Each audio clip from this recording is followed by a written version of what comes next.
Hello, everyone, and welcome to the Coach Harry Show here live at Dave & Buster's. Thank you. A very enthusiastic crowd here That's tonight. That's it. That's what we it's like. It's the cold weather, I think. That must be. I wish that would go away, actually. The cold Exactly. weather. The enthusiasm will take for sure. Not the cold. Kendall, Grayson, Coach Harry, Don Carter's our guest tonight. We thank him for being here. DC, how you liking it so far? Good? Yeah. I mean, no complaints. I'm kind of a shy, reserved guy, so this is kind of weird for me, but... So am I. I feel like I am too, actually. It's weird. It's all weird, but here we are. I'm getting some of the audience, they're looking at me like maybe that's not the truth, but I'm not sure, so... Coach, the games this weekend, we'll get to them in depth, but we talked about it. We had the segment that we're going to run on the broadcast. You and I recorded that earlier today, and just real quickly, give us your thoughts on the games there on the weekend, and then also, it's a busy time here, 3 games in the week, and a lot to look forward to here with Blue Ridge coming to town. Well, I think last weekend was kind of a mixed emotional weekend for us. From a playing standpoint, I thought we played pretty well. The disappointing part, I think, was the amount of points that we came away with, and we'll get into that as we go along here. I think we kind of let things slip away this weekend here a little bit to get some points. I didn't mind our game. I thought we were okay. Could we do some things better? No question. But I thought we played a pretty good weekend here. Again, when you're in games like we're in right now, 3-2, 2-1, things like that, I thought this weekend we let some things slip away, and so I know the guys were disappointed. As I said, I don't think it was so much as I said that we thought we played bad. It's just that we let it slip away, and I think we worked well enough to earn more points. And as I said, we'll get into it as we go along here. But as I said, very mixed emotional weekend for us, in my opinion, of how the weekend went. But as I said, a lot of good things, a lot of positives. As I said, I just don't think that we came away with the points that we worked for over the weekend, and we should have had, in my opinion. Well, that was the opening segment of the Coach Harry Show. We'll take a break and be right back to talk about the games. Thank you. When you're craving that slow smoke flavor done right here in Winston-Salem, there's only one place to go, Honky Tonk Smokehouse. From tendered pulled pork and fall-off-the-bone ribs to fresh house-made sides, Honky Tonk has it all. Not a meat lover? They've got delicious vegan options too. And when it's time to party, let Honky Tonk Smokehouse handle the catering and event planning. They'll bring the flavor to you. Stop by 145 Jonestown Road and taste why the locals here can't get enough. Honky Tonk Smokehouse.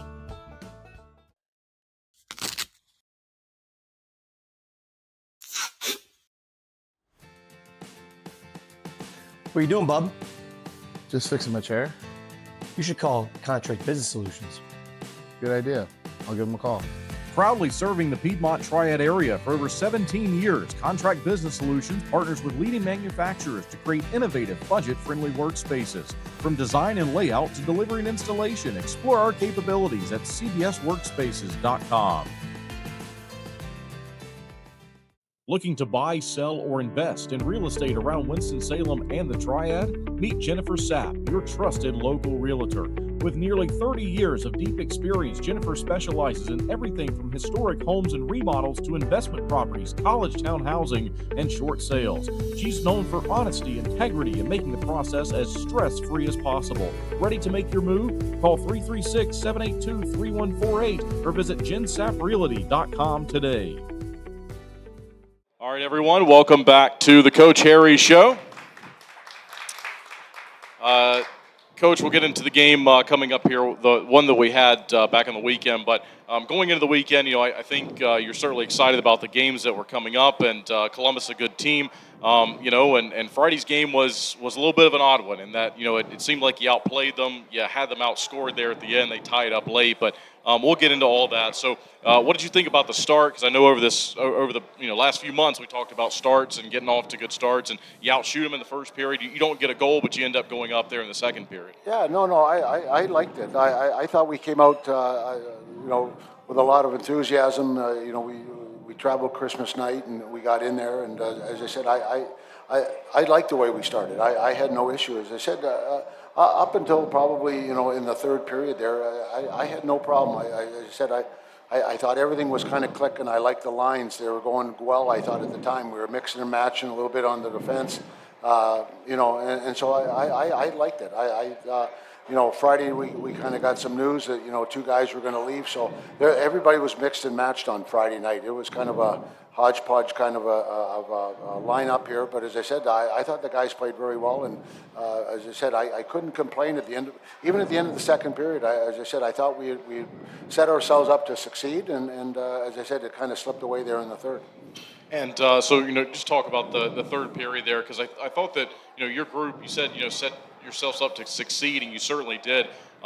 That's a tough spot to be at, on the road, down a goal, trying to find a way to tie it up, and you do. And not only do you do that, I think most teams have been like, okay, we're done playing now, but you go out and take the lead there. I thought those were really good signs at the end of that hockey game. Yeah, I think all three lines were contributing that night there. As I said, I think we were pushing them hard, and as I said, I felt very comfortable going in there.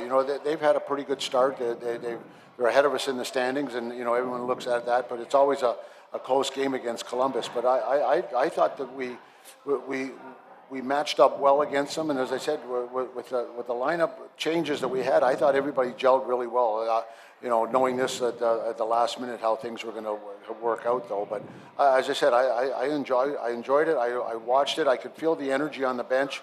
The guys were right into it, and as I said, right up into the third period there, I was excited. And I think the way we overcame there, we were down a goal and then we scored a goal to go ahead. I felt very comfortable in there, and then as I said, then we kind of got a little discombobulated and kind of lost our focus. Don, Coach has spoken about, just a hodgepodge of a lineup, and we've seen that from you this season. You've played all over the ice, multiple positions. Just tell us about that. And I'll preface it with this, is before the season when Coach and I were doing these shows, he talked about having players in his lineup that could play all over the lineup. That was a positive, that he liked that. And, here we go, and you look like certainly one of those players. Yeah, I mean, kind of like I told Coach at a time when I was kind of flip-flopping back and forth, it's like, whatever is needed to kind of best support the team. If I need to play defense, I'll play defense. If I need to play forward, I'll play forward. And everything that comes with being up front. But I don't know. I just want to contribute and help in any way. This has been a successful program. This is my first year, but from the outside looking in, you always hear about the success that Carolina has had. I just want to be, a part of, that success, have success here, and contribute in any way, shape, and form that I can. For Don, what he does for us is, and people think, oh, you can go from defense to wing and or to center, and I've had him all over the place, and I don't know if he's ever played maybe 2 games in a row up front with the same guy or the same 2 people, or as I said, I move him back on defense. He's never played with the same guy again. So I give him a lot of compliments, because to do what he does up and down and all over the place, it's not as easy as everybody thinks. You just don't flow into it. Some nights there's an adjustment. Your wingers are different. He's never really played. He said he's played a little bit of center, but a little bit of center. But so I had him at center, and then now he's on the wing. And as I said, that's a tough job, and he's so far as that he's done a great job. Coach, we'll talk about the Friday game. Boris, both nights, I think, good enough to win you the hockey game. Goaltending is so important, and because of some other lineup changes that have happened, Boris has been kind of your guy here, at least the last weekend, and we'll probably see a lot of him this week, I'd imagine. Yeah, he stepped up, and they wanted the ball. I had Skinner here, and they both wanted the ball. They're both good goalies, and they all want the ball. And so I've given Boris has got an opportunity now to ride it and see where he can go. And as I said, he's done a great job. He's given us a chance to succeed, and that's all you can ask for. He doesn't have to make those spectacular saves. It's always nice when they make those nice ones. Absolutely. But it's the ones that you expect, I guess. You know what I mean? And he's done a great job so far. And as I said, I can't blame him on the weekend there. As I said, I think he put us in a position to be good. And as I said, we'll probably get into this in a second here, but in the third period there, we just kind of lost our composure there a little bit, and as you said, we can't do that going down the stretch.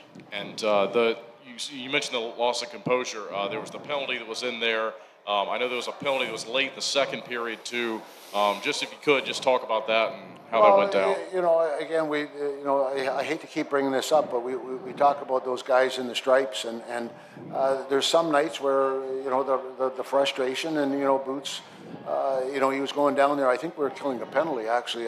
He was going down there and the goaltender tripped him and should have got a penalty, but he didn't. And we always talk about how you react after something that happens, and John didn't react very well and got upset and got a penalty. And then, as I said, in the third period there, we just kind of like lost it again, a composure, a couple penalties that I thought should have been penalties, but again, they're not. And so we can't lead, we can't fall into a thing where let the referees dictate how we're playing or how emotional we are. We've got to be stronger than that. And as I said, I think we got a couple other penalties there in the third, and you're up a goal, and I think we just at that time of the game we've got to be more disciplined about the things we do. And as I said, they capitalized on it, and unfortunately we lost in overtime.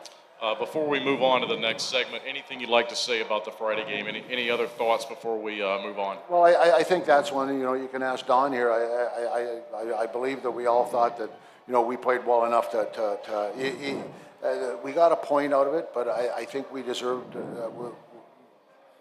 more points out of that game. And as I said, it was hard for me to at the end of the game. I was upset because I said I think we let two or another point get away from us. And right now you look at those things called the standings, and 1 point or 2 more points, it would look a lot better. So that's what we've got to start looking at and start making sure that we don't give those type of points away anymore. What's your thought? Did you? No, I think you hit the nail on the head.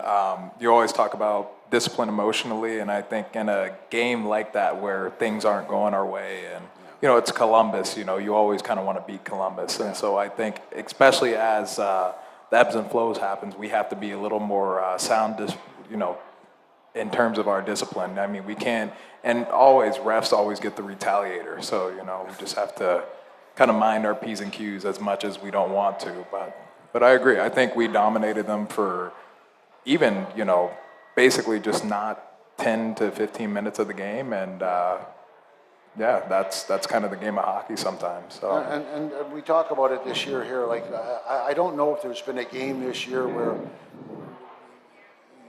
we can relax. Every game is like, and I hate to use the word playoff because it's not quite playoffs yet, but every game means something, and they're close. And so I think down the stretch, I think we're going to be tested better than some of the other teams because, as I said, we haven't had a game where, in the third period we can kind of relax a little bit. Everything's been tough all the way along. And as I said, so I think eventually it's going to help us. But again, we can't let those points slip away. Finally, and I know I asked kind of for your final thoughts, but the overtime specifically, had a couple chances there in the overtime, and then ended up being a break down the ice the other way.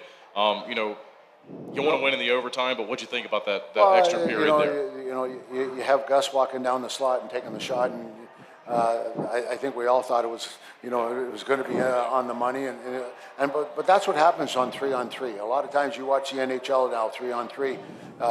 All of a sudden, it's like this. You're ready to fall asleep because one team's got the puck, and then the other team's got the puck, and nothing's really happened. Then all of a sudden, there's a 2-on-1, and then there's another 2-on-1 going the other way. And for the next 45, 50 seconds, it's just like shootout at the OK Corral, and that's usually what happens there. And we had a great chance. We had another good chance going down there, and the next thing you know, they pop out and they come down on a 2-on-1 and us and scored. So those are the things that happen. And you go down on a 2-on-1 or maybe even 3-on-3, and you're hoping for that that chance to score a goal like that. But then all of a sudden, the next thing you know, they're going the other way on a 2-on-1. So unfortunately, but as I said, that's the way it ended, and we just got to be a little bit better. All right, so that'll do it for this segment. In the Friday game, we'll step aside and come back and talk about Saturday's game. Thank you. 2 pillows, endless possibilities. At Cotton & Crate, we make it easy to refresh your home season after season. Our 18x18 and 12x20 pillow sizes pair perfectly with our seasonal collections of interchangeable covers, so you can refresh your style anytime without cluttering up your closet. We're proud to team up with the Twin City Thunderbirds, celebrating hometown spirit and the comfort of home on and off the ice. Thunderbirds fans, enjoy $5 off your order at cottonandcrate.com with the code TBIRDS 5 off. Cotton and Crate, 2 pillows, endless possibilities. Gwin Services has been serving North Carolina for over 50 years, ensuring the safety and comfort of our customers' homes. We take pride in bringing together the best electricians, plumbers, and heating and cooling technicians to bring convenience and unbeatable value to our customers. Life can be hectic. What better way to simplify than to have one company you trust to take care of all of your home's repair needs? Since 1972, integrity and customer satisfaction have been at the heart of everything we do. We are proud to have built a name our neighbors trust, one that provides peace of mind and a service that can be relied on, today, tomorrow, and for years to come. Thank you for trusting Gwin Services with your home. We are proud to stand behind the work we do every single day to serve our friends and neighbors here in North Carolina. We are Gwin Services. One call does it all. Hello, everyone, and welcome back to the Coach Harry Show. Coach, we'll get to Saturday's game now. I would imagine it's much of the same there, but a little bit of a different, on the score sheet. You fall behind by 1 in the first and then 2 in the second, but Jan gets you on the board there in the second period. It's a 2-1 game. You fall even further behind in the third, but once again, you fight back, come back to just a goal and, give up the empty netter there at the end. But what you think about the Saturday game? Yeah, I didn't mind Saturday either. I thought we played well. And, you go on the road like that to try and win 2 games, it's difficult. And so, as I said, I thought we kept setting ourselves up to, you fall behind, but we battled back again, and we got to that point there. So I had no issue with it, as I said. And if you look down at it, as I said, we played in Columbus since I've been here, I don't know, maybe 15 times, maybe more. And I think every game has been 1 goal or empty netter. I think there was 1 blowout at the end of the season there. But other than that, we knew it was going to be that type of game. And as I said, we were getting our chances. I think Schnappe had, 3 or 4 chances right in the slot, missed the net. We had a couple other chances, like great chances to score, and we just weren't putting it in. And so, but when you're getting the chances, you always believe that, and you should feel good about yourself because we're getting those chances. It's those games where, at the end of, someone asked me the one time about, pulling the goalie early or something like that. And that night there, as I said, I liked our game. I thought we had some chances, so you don't pull them quite as early. As I said, the one time there where I pulled them at, 5 or 6 minutes left in the game, we weren't getting any chances. We weren't really generating a whole lot of things, so you gotta kickstart it somehow. And so, as I said, the other night, I didn't mind it. And, as I said, even in the overtime, we had Sally was in front of the net all by himself. We had a couple of other chances where I thought, with a break, it might have went in. So that's how close these games are. It's little things. We talked about it today on the ice. It's the little things here that we have to shore up. And as I said, when we do get our opportunities, we got to try and bury them a little bit better. Something that I thought a story of the weekend was Joe Kennedy coming back, and he gets on the score sheet with an assist. He gets an assist on that Zach White goal there at the end. Just talk about him, coming back to the lineup this weekend, and here this week, fans will get a chance to see him on home ice again. Yeah, the 2 years I've been here, he's been a big part of this hockey team. Not just on the ice, but his presence on the ice, obviously. Everybody knows how he plays, and he was a great defenseman for us. But it's also in the locker room. He's a great guy. Just from the welcome there, the people clapping for him. He's well liked. He's implanted in the city now. He's got a house here. He's working here now, and so everything about Joe he's a good guy. You know what I mean? And so, as I said, it was great to have him back, and I thought he stepped in and played pretty good. He told me he was a little sore after 2 games there. He said the body wasn't quite like it used to be, and actually he skated with us today, so we're joking a little bit about that. So it's I think he forgot about how tough it is to come back. But, you know, he's smart enough, he's old enough or I shouldn't say he's that old. He's not, he's still a young guy, but as I said, he knows how to play. You know what I mean? He played within himself, made it simple, and as I said, he was a great addition there on Friday and Saturday. And another Thunderbird that we're about to see again, it just came across today, Josh Keplinger has signed as well. Well, we're bringing the band back, like, you know what I mean? We might have to wheel some of these guys out on the ground, you know what I mean? But no, he's going to play tomorrow night, and we'll see. You know, we got an open roster spot. Obviously, someone can't play because of you know, he was a bad boy, I guess, if you want to call it, and another guy's hurt right now. So we got some room for him here right now. So he's going to come in and help us tomorrow, be the 10th forward, and you know, there's another guy, the veteran's presence. He's, you know, he came back 2 years ago, I guess, when I was here at Christmas time and did a great job. And I think he was here 2 years before that. I'm not sure. Yeah, 2 years, I think he was here. There's another guy, very veteran presence, very guy that's he's going to come in tomorrow, knows how to play, even though he hasn't played much in the last little bit. He's smart enough to know to play the game simple and do the things that we need to do. So I hope he comes in tomorrow and gives us a shot in the arm, and I think he's going to get excited too. You know, it's always great to come back, even though, as I said, Thursday we might have to get him out of bed. We might have to wheel him somewhere, but that's another story. We'll get into that later. So, but no, he'll do a good job tomorrow for us, and I think he's going to bring some energy for us tomorrow, because that's the type of guy he is. He likes to bring that energy. So, Don, we're talking about, you know, some of the veteran guys that are back in. You've obviously been around the league for a while. Who are some of the veteran players on this year's team? You being a new guy that you just kind of bonded with or hang out with, or just like being around? I mean, there's not really a bad guy on the squad. We have some, you know, all-time characters, I would say, like Farmer, Schnapp. But, you know, I played with Gus. Boots.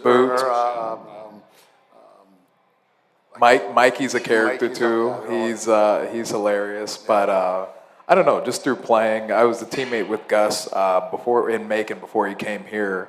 You know, I met Kramer at camp in Fayetteville, so you know we've kind of all crossed paths. It's just kind of the world of hockey is like everyone's kind of, you know, close or knows somebody in some way, shape, or form. But I don't know, like I all the guys at our houses, I mean, we watch, you know, Seinfeld sometimes, or go out to lunch, you know, or you know, just hang out, you know, at the bonfire that Farmer's throwing or something like that. So yeah.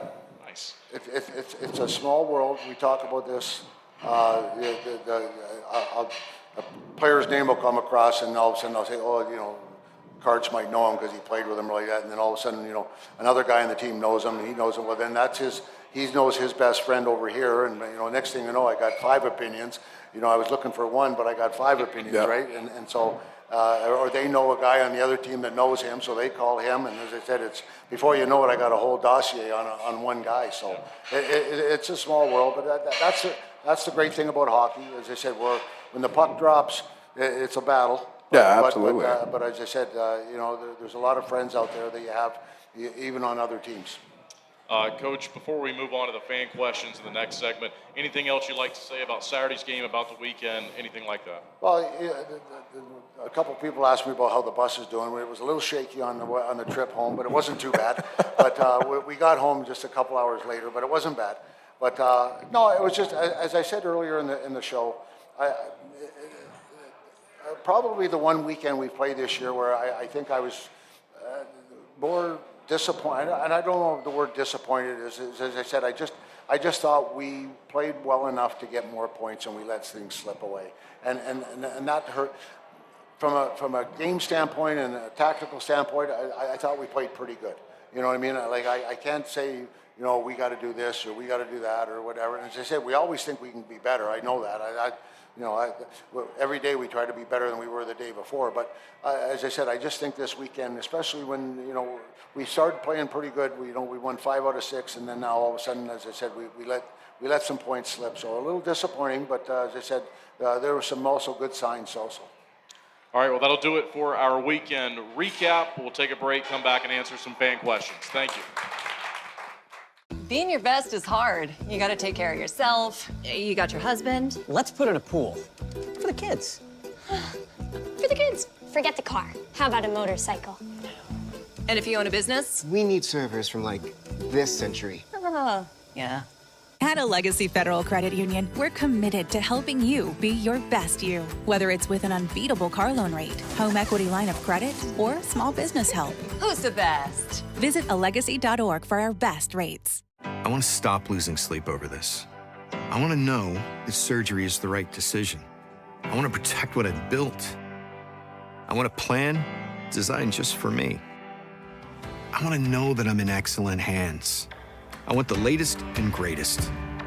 I want to continue to grow, no matter what life throws my way. For the best surgical care, you want Novant. Novant Health. Best surgeons, amazing nurses, remarkable care. Maple Chase Golf and Country Club offers the best in recreational amenities in the Triad.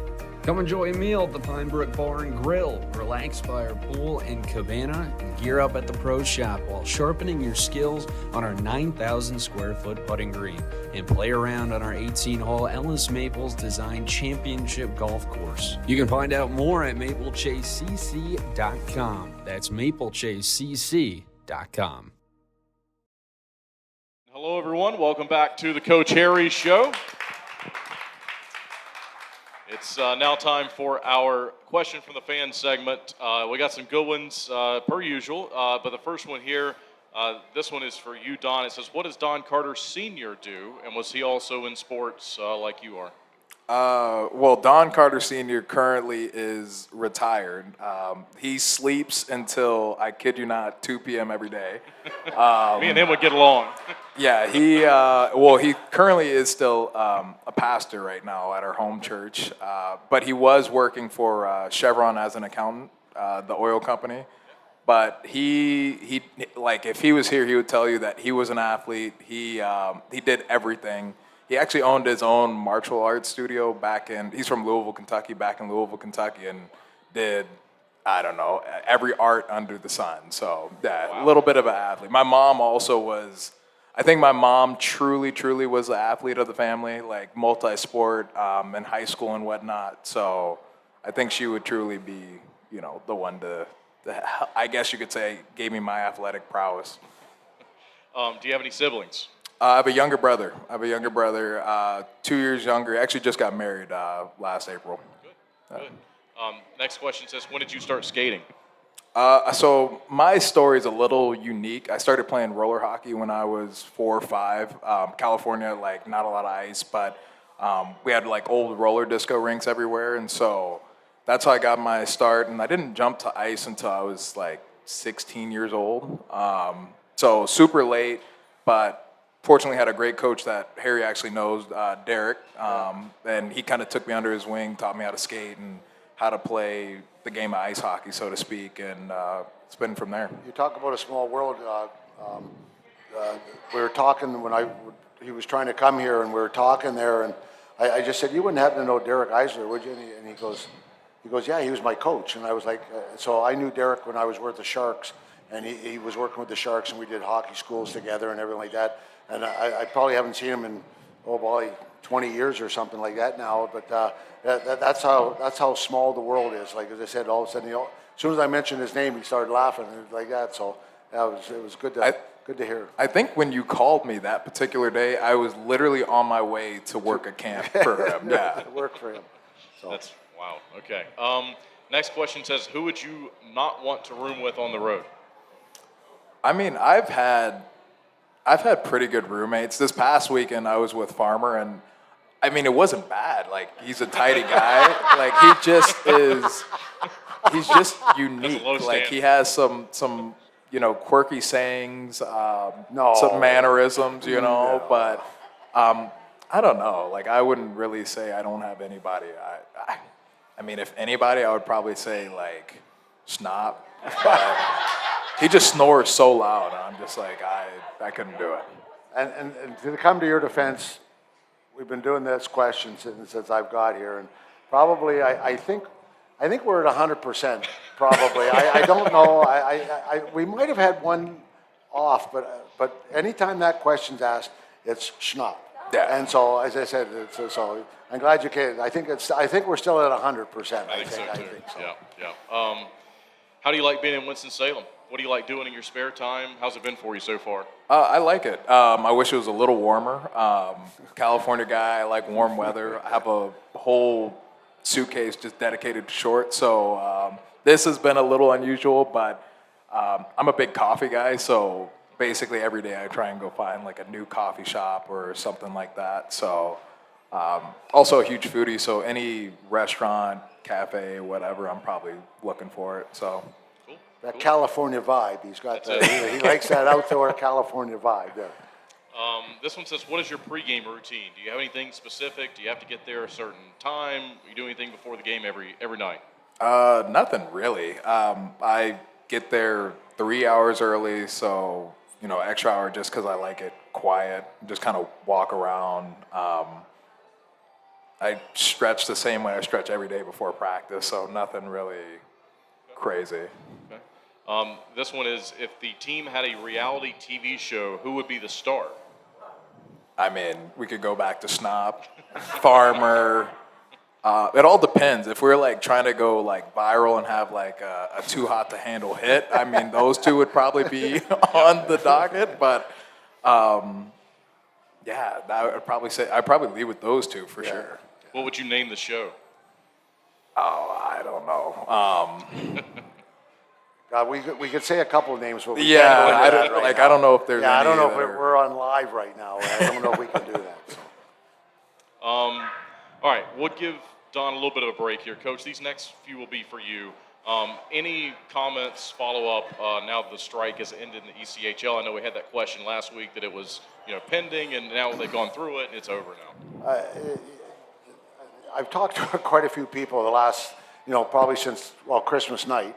And it's probably one of those situations. It's too bad it happened. It was probably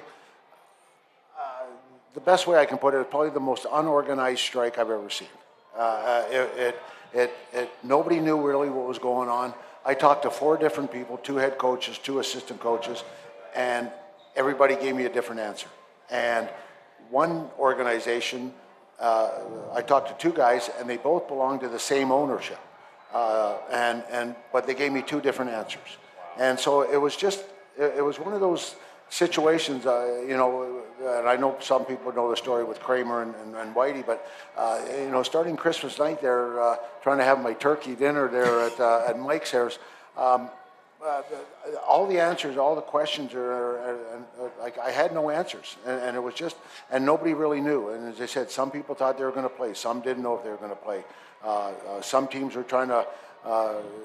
The one coach says I might have to play, and I'm thinking, wow, like this is how bizarre it was. And then, as I said, it just seemed like as it was going on and on and on, things kind of. A lot of people were in limbo. I know one guy he had to drive to the airport because they had to show that they were going to try and make it. They drove to the airport with equipment, stopped, waited, and then drove home. I mean, this is like it was bizarre. And as I said, I'm for the players. As I said, I hope they got what they wanted, or as I said, I hope they all worked out. And as I said, you hate to have that happen, but yeah, just a bizarre weekend. And I think a lot of guys were left in limbo. And as I said, I know our 2 guys were in limbo, and it's unfortunate that those things happen. As I said. When you start getting the unions involved and things like that. But I said, I just think the communication wasn't very good during this. It's never a good moment. Nobody wants to go on strike. I mean, whenever there's a strike, it's not a good thing, for anybody. But as I said, I think this one here was just kind of a bizarre weekend. And so if you could just explain a little bit more with Whitey and Kramer and sort of how that transpired. Well, they came back go, Saturday. I'm trying to think of the Norfolk. Norfolk were coming down to play Greensboro, and Greensboro were supposed to have enough players to play, but then they were trying to get some extra players too. So But Norfolk were coming down. They said they had a team. They needed a few players to join them and play. And so they at that time and unfortunately for us too, like, I started all these phone calls at 5 o'clock Christmas dinner or dinner time, and unfortunately we got on a bus at midnight. So things had to happen quickly. And as I said, I think I was on the phone for 6 hours, like, back and forth talking and then trying to find.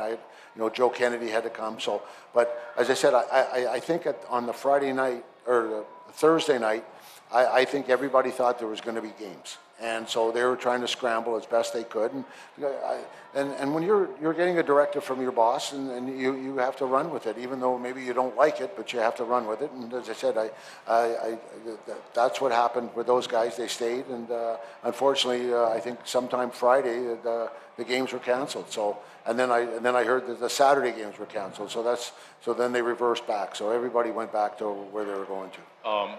A question about a player who's in a different league now, but somebody wanted to know an update on Dyson Skinner and how Dyson he's Skinner doing. he played on, let me see, I think it was Saturday, and got a win and played well, I guess. And as I said, I just texted him the other day and said congratulations, and I haven't really talked to him, but that's his first game that he's played since he's been up there. But yeah, he got a win, and they got a pretty good team there. So as I said, I don't know how the game went. I just know that he won.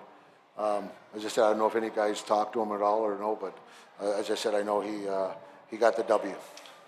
This question says, do we have any New Year's traditions every year? Anything specifically? For me personally, or the team, or yeah, both. Yeah. Yeah. Well, I think tomorrow night. I know most of you all been to the New Year's Eve game. We'll skate with the fans after, and then usually they drop the puck down there at midnight. And my first year here, not knowing what was happening, as I said, I thought it was pretty cool. I thought there maybe be a couple people out there, but I went out on the ice. I think between the blue lines was packed. It was crazy, and then as I said, and everybody had a good time. It was New Year's, and as I said, it was a nice way to come in the new year. With our fans and everything like that, and I said I know the players really enjoyed it. So last year I thought was a good time too, and hopefully we can continue the roll here on New Year's Eve and get a W. And as I said, have a nice when the puck drops. I shouldn't say ball. When the puck drops at midnight, hopefully we're all smiling. Yeah, it'd be pretty cool. Don, back to you now. Here's a question. Says. I know the bus got brought up, so we got a couple of questions about the bus specifically. Who is your bunk buddy on the bus, and who would you not want your bunk buddy to be? Well, it kind of changed the last couple trips. It's been coach's fault. No, it's been Boris. I think we do share a bed. Boris. I think Demke's on my right side. Demke is a little. He gets like. I don't know. He starts tossing and turning, and then his legs spread out. So he just needs to tighten up and stay, straight. But other than that, Snop is the one who's like snoring the loudest. So it kind of drowns out everything else.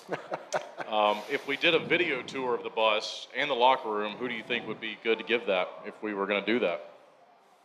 Ooh. We had to pick a player to show us around. Sally or Passy, because they're always there. Sally has a messy stall, which is hilarious to me. Like, we were in Columbus, and we sat next to each other, and I was just looking down. I was like, we've been here for 10 hours. I was like, how is this possible? But, either one of those two guys. Snob could probably take it away on the bus. He's kind of the captain of the back, quote unquote. So, yeah, he could give the tour. That's I don't have a New Year's resolution. I just have a New Year's wish, and that's for Sally to have a clean stall. I'm very picky about the dressing room, and I know the warden, she'll start to laugh here, but I like things tidy, and the dressing room is like our home, and we spend so much time there.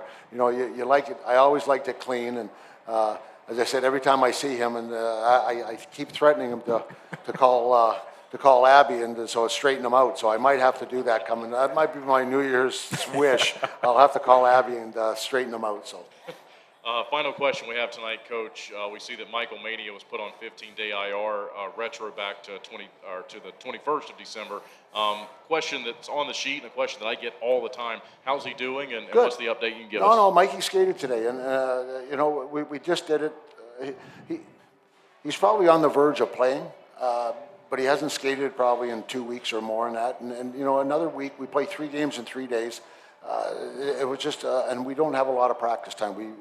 The way our schedule is, we play 5 games in 8 days. I gave the guys Monday to recover, and then, we had a good practice today, I thought, and Thursday, I'm not sure what we're going to do, but then we play Friday, Saturday. So Mike, he'll come off the IR next week, and I'm looking for a big boost from him. He brings another guy that brings a lot of energy, and I think the fans like him and the way he plays. And he's one of those types of guys that can be on up and down the lineup. And as I said, I'm looking forward to him coming back.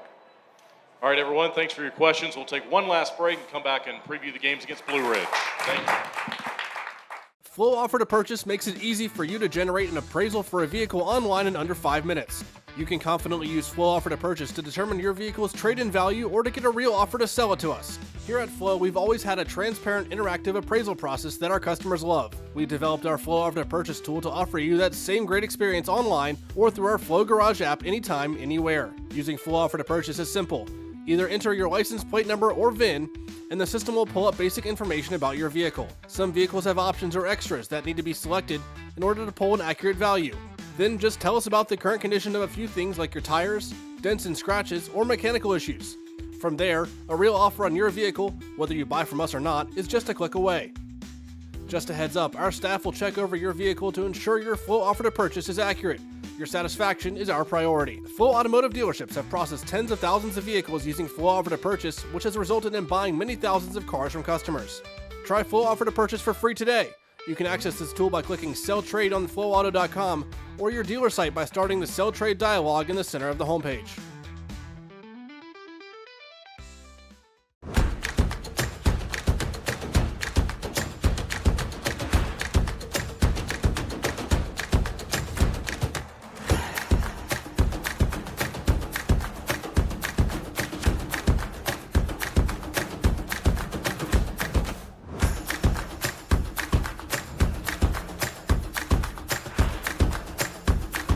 Finish strong. Start here. Atrium Health Wake Forest Baptist. And hello and welcome back to the Coach Harry Show. Thank you very much. Coach, we'll get into the games here against Blue Ridge, and a team that you played 3 times so far this season. Now you'll have them 3 times this week, 7 of the next 9 games. So it'll be pretty familiar territory when you're done with this stretch here. So you're saying that we're playing them a lot? A lot, okay. A lot. Okay. Yeah, and again, this is another team, and they've struggled lately, and everybody goes through that. We struggle a little bit at the start there, and then hopefully we can keep things going here. But it's going to be they're coming in here, they'll be ready, and it's. I know they're going to be ready and they're going to play well. It's how we're going to be, how we respond after last weekend, how we respond about trying to take that next step forward here. And as I said, we're starting to get to, we've kind of touched on it probably the last 3 weeks of we actually were just talking in between. We had training camp. Next thing you know, it was Thanksgiving, and now it's Christmas and then New Year's. And for some reason, that time there, I'm not sure where it went. It flew by, And so if we don't, we've got to start making some hay here a little bit. As I said, the season goes, I think we play 11 games this month. They're starting or something like that. Yeah. So it's going to be a busy weekend. We play Binghamton too. So we gotta take care of business here, and we got to start taking some steps forward. There can't be weeks where we don't get some points, and as I said, we're fighting for a spot right now, and we got to make sure we take care of business. Before we go, Coach, anything else you'd like to say about Don Carter? He's been a great guest here on the show. Well, I've already boosted him up once. If I do that, we might have to get his head through the door. But no, he's been a great acquisition. Like as I said, he's a veteran guy. He knows how to play, and that's I'm